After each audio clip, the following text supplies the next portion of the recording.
I was drawn to the idea of outlaw characters. Mesdames, messieurs, pendant des décennies, il a été l'incarnation du héros américain parfait. Un regard sincère, une voix calme, des rôles qui touchaient à l'âme.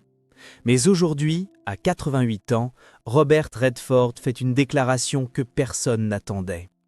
Dans une lettre personnelle rendue publique par ses proches collaborateurs, l'acteur et réalisateur a décidé de nommer 5 personnes qu'il ne pourra jamais pardonner. 5 noms, 5 trahisons, 5 silences trop lourds à porter. Derrière son élégance discrète, un poids immense semblait l'écraser. Pourquoi maintenant ? Pourquoi rompre un silence qu'il avait soigneusement construit toute sa vie ? Et surtout, que s'est-il passé dans l'ombre des studios hollywoodiens, sur les plateaux feutrés ou dans les coulisses de Sundance, pour qu'un homme aussi réservé décide enfin de parler ? Ce que nous allons découvrir pourrait bien changer à jamais l'image que le monde avait de cette légende. Robert Redford est né le 18 août 1936 à Santa Monica, en Californie, dans une famille modeste. Très jeune, il perd son père, un événement qui façonne sa volonté de réussir par ses propres moyens. Il entame des études d'art, voyage en Europe, puis revient aux États-Unis où il décide de se consacrer au théâtre. C'est à Broadway qu'il se fait remarquer avant que le cinéma ne le propulse au rang de star avec Butch Cassidy and the Sundance Kid en 1969. Le public découvre un acteur charismatique, à la beauté saisissante, mais aussi au jeu nuancé. Les années 70 et 80 sont marquées par une série de succès critiques et commerciaux, notamment The Way We Were, Oh the President's Man, The Sting ou encore Out of Africa. Il incarne l'élégance morale à Hollywood, un homme droit dans un monde souvent cynique. Mais ce que beaucoup ignorent, c'est que derrière cette image parfaite, Redford a toujours mené un combat plus profond, celui pour l'indépendance artistique. En 1981, il fonde le Sundance Institute, avec pour mission de soutenir un cinéma libre, audacieux, loin des impératifs commerciaux des grands studios. À travers ce projet, il offre une voix aux cinéastes émergents, redéfinissant le paysage du cinéma indépendant américain. Ce geste, salué publiquement, a pourtant irrité de nombreux producteurs et décideurs hollywoodiens qui voyaient en lui une menace silencieuse. En parallèle, sa vie privée reste d'une discrétion presque monastique. Marié une première fois à Lola Van Wagenen, il partage avec elle une vie de famille marquée par des drames, notamment la perte de leur fils Scott à l'âge de 2 mois, mais aussi par un attachement profond à des valeurs humaines. Leur divorce, survenu en 1985 après 27 ans de mariage, fut discret, mais douloureux. Plus tard, il partagera la vie de Sybil Sagars, artiste peintre, avec qui il trouvera une forme de sérénité. À l'écran, il choisit ses rôles avec minutie, préférant incarner des personnages moralement complexes, souvent engagés, toujours humains. Il refuse les chemins faciles, les suites lucratives, les rôles stéréotypés. Il préfère des films comme The Candidate, All Is Lost ou encore The Old Man and the Gun, dans lequel il signe sa dernière apparition. Pour lui, chaque projet doit avoir du sens. Ce refus du compromis lui vaut le respect du public, mais aussi, discrètement, l'hostilité de certains pairs. Si l'Amérique l'a adoré, Robert Redford n'a jamais cherché à plaire à tout prix. Il a toujours été, dans l'ombre, un homme de conviction, parfois même intransigeant. Et c'est peut-être là que se cachent les premières fissures, celles qui mènent au nom qu'il désignera plus tard comme irrémédiablement impardonnable. Derrière les projecteurs, les applaudissements et les hommages, une autre histoire se jouait en coulisses. Car si Robert Redford a su préserver son image publique, les tensions ont existé, bien réelles, parfois insidieuses. L'une des premières remonte à sa collaboration avec Barbra Streisand dans The Way We Were. Le film est un succès, mais le tournage est éprouvant. Streisand, alors au sommet de sa gloire, cherche à établir une proximité intime avec son partenaire. Redford, lui, préfère la distance professionnelle. Il avouera plus tard, dans des termes voilés, avoir dû se protéger face à une forme d'invasion émotionnelle qu'il n'avait pas choisie. Leur relation, jamais conflictuelle en public, laisse pourtant des cicatrices discrètes, suffisamment profondes pour qu'il la cite aujourd'hui parmi les noms qu'il me peut pardonner. Jane Fonda, autre icône hollywoodienne, partage avec lui plusieurs films et décennies d'amitié fluctuantes. S'ils apparaissent soudés à l'écran, en privé, leur vision du métier, du militantisme et de la notoriété divergent. Fonda, plus frontale et politisée, reproche parfois à Redford sa réserve et son refus de s'engager publiquement lors de certaines crises sociales. Il lui reproche en retour son goût de la confrontation médiatique. À force de vouloir préserver leur complicité, ils évitent la discussion honnête, mais la tension s'accumule. Redford confie à un proche que Jane l'a trahi en public, là où le respect aurait imposé le silence. Mais c'est à Hollywood même qu'il trouve ses opposants les plus coriaces. Producteurs, distributeurs, investisseurs, nombreux sont ceux qui ont vu d'un mauvais œil la montée en puissance du Sundance Institute. Certains lui reprochent d'avoir encouragé des films trop sombres, trop lents, trop subversifs. En coulisses, des pressions s'exercent pour couper ses financements. Redford découvre que des anciens alliés sabotent discrètement certains projets du festival. Il note leur nom. Il n'en parle à personne, mais décide de ne jamais oublier. À cette liste silencieuse s'ajoute un journaliste vedette d'un grand magazine américain. En 1996, ce dernier publie un portrait cruel, insinuant que Redford n'est qu'un acteur en retraite, déguisé en mécène, un homme usé, dépassé, anachronique. L'article blesse profondément l'acteur, non pas pour ce qu'il dit, mais pour la manière dont il trahit une conversation privée tenue des années plus tôt. Ce sentiment d'avoir été trahi, encore une fois, par quelqu'un qu'il considérait comme digne de confiance, le ronge.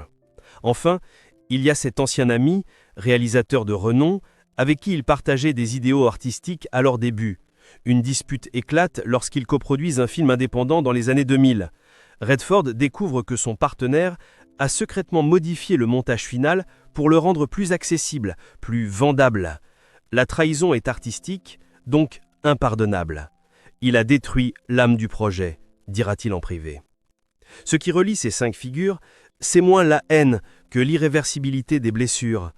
Redford n'a jamais crié vengeance, il a continué, dignement. Mais au fil des années, ces noms ont formé une mosaïque d'amertume, une cartographie des désillusions qu'il n'a jamais vraiment digérées. Et aujourd'hui, alors que le monde le regarde comme une légende tranquille, lui décide enfin de lever le voile sur cette part d'ombre que personne ne voulait voir. Un dernier geste de lucidité, ou peut-être de justice. Le silence a toujours été l'arme favorite de Robert Redford. Pas pour fuir, mais pour se protéger. Pourtant, dans les années 2010, ce silence commence à se fissurer. Certains épisodes reviennent hanter la légende à mesure que les médias se penchent sur sa carrière et que ses ennemis d'autrefois se sentent à nouveau libres de s'exprimer. Un producteur anonyme, interrogé en marge du Festival de Cannes, déclare à propos de Redford « Un génie, oui, mais un homme impossible. Vous ne pouviez rien lui imposer. Il méprisait les compromis. » Ces mots, qui auraient pu passer inaperçus, atteignent leur cible. Redford les lit. Il garde tout. À Sundance, les tensions se font plus palpables. Une grande entreprise de streaming propose un rachat partiel du festival. Redford refuse catégoriquement. Il voit dans cette offre une tentative de désacralisation de son œuvre. Certains collaborateurs lui reprochent son entêtement, sa peur du changement. Lui voit au contraire une fidélité à l'idéal d'origine. Un bras de fer s'engage. Il en ressort blessé, marginalisé, mais debout. La presse spécialisée, elle aussi, commence à douter. Un article paru en 2015 dans The Hollywood Reporter décrit Redford comme l'homme d'une autre époque devenu inapte au rythme de l'industrie actuelle. Cette phrase, rédigée par un journaliste qu'il avait autrefois accueilli chez lui lors d'un week-end privé au Montana, le frappe en plein cœur. Il n'y répond pas. Il ne dira rien publiquement. Mais ses proches affirment qu'à partir de ce jour, Redford a changé. Moins ouvert, plus vigilant. Une phrase aurait suffi pour faire basculer l'image qu'il se faisait du monde. Dans un documentaire consacré à Jane Fonda, diffusé sur Netflix, une séquence évoque leur collaboration avec des mots doux, mais aussi un regard de Fonda, appuyé, presque ironique, lorsqu'elle dit « Bob était parfois un mur, beau, solide, mais hermétique. » Un rire gêné suit. Redford voit l'extrait. Il ne montre à personne. Il dira plus tard « C'est dans les silences que les vraies blessures s'installent. » Mais le plus troublant intervient en 2017, lorsqu'un ancien membre du conseil d'administration de Sundance révèle dans une interview radio que Redford aurait étouffer des propositions modernes pour préserver sa vision conservatrice de l'art. Ce mot conservateur lui est insupportable. Il l'associe à tout ce qu'il a combattu, le dogme, la peur, la quiédeur. Que son nom soit lié à cette étiquette suffit à raviver toutes les blessures du passé. Dans ses mémoires non publiées, un passage manuscrit circule parmi ses proches. Il y écrit « J'ai attendu des excuses pendant toutes ces années. Elles ne sont jamais venues. Je ne voulais pas qu'on me flatte, je voulais qu'on me respecte. » Un aveu rare, douloureux. Il parle peu, mais quand il écrit, chaque mot est pesé. Cette note intime semble refermer un cycle. Il n'a pas pardonné, il n'a pas oublié. Et même à l'approche de la fin, il choisit la loyauté à ses principes, quitte à rester seul. Chers téléspectateurs, à travers cette montée silencieuse vers le sommet, ce que Redford a perdu n'est pas seulement la confiance en certains êtres humains, mais une forme de foi en la complicité artistique. Dans son univers, la trahison ne se crie pas, elle se grave dans le regard. C'était un matin clair du 10 septembre 2025, dans sa résidence de Sundance, nichée au cœur des montagnes de l'Utah. Robert Redford s'était levé plus tôt que d'habitude. Il avait passé la nuit à relire d'anciens carnets, ceux qu'il appelait ses « journaux de silence ». À 7h48, une employée du domaine entre dans le salon pour préparer le petit déjeuner. Elle le découvre assis dans son fauteuil préféré, une couverture sur les genoux, le regard fixe vers la baie vitrée. Il était parti, calmement, sans bruit, comme il avait vécu. Sur la table basse, un cahier à spirale, posé ouvert à la page du 15 août. Une simple ligne manuscrite. Je ne pourrai jamais oublier ce que ces 5 personnes m'ont pris. Pas des choses, mais des élans. Il n'avait pas mentionné de nom, mais autour de lui, ceux qui le connaissaient savaient. Les blessures n'avaient jamais guéri. Elles s'étaient installées.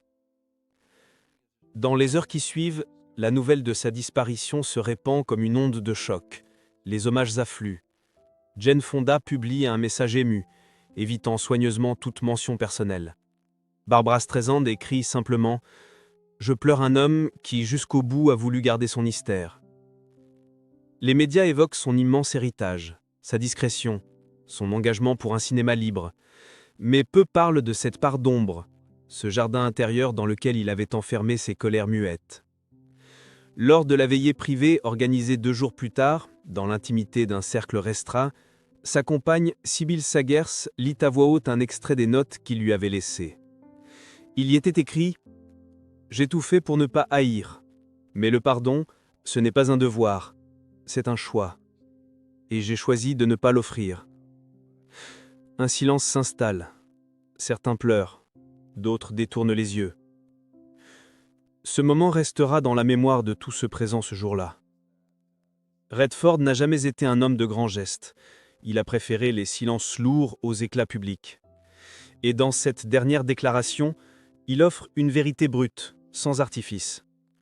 Le cinéma lui avait permis d'exprimer 1000 émotions, mais il avait gardé pour lui les plus douloureuses. À 15h03, le même jour, alors que le soleil descend doucement derrière les montagnes, une brise légère soulève les rideaux du salon. L'image est saisissante. Une page se tourne. Non pas d'un artiste, mais d'un homme qui, jusqu'à son dernier souffle, a refusé de trahir ce qu'il était. Mesdames, Messieurs, aujourd'hui encore, alors que le monde du cinéma continue d'évoquer l'héritage monumental de Robert Redford, une question demeure suspendue. Que vaut un pardon que l'on ne ressent pas ? Peut-on demander à un homme, même admiré de tous, de renoncer à sa douleur pour satisfaire l'image qu'on veut garder de lui ? Redford a refusé ce marché. Il n'a pas crié sa rancune, il l'a simplement reconnue. Et en cela, il a offert au public une ultime leçon. L'élégance n'est pas l'oubli, c'est l'honnêteté. Son refus de pardonner ne ternit pas son héritage. Au contraire, il le rend plus humain, plus réel. Nous découvrons un homme profondément cohérent, fidèle à lui-même jusqu'au bout. Il laisse derrière lui des films, un festival, des combats artistiques, mais aussi une invitation à réfléchir à nos propres limites, à nos propres blessures non guéries. Et vous, chers téléspectateurs, dans une vie où l'on donne tant, Avez-vous aussi des noms que vous n'osez prononcer? Des absences que vous ne pouvez excuser? Le pardon est-il une nécessité ou un luxe réservé à ceux qui n'ont jamais été brisés?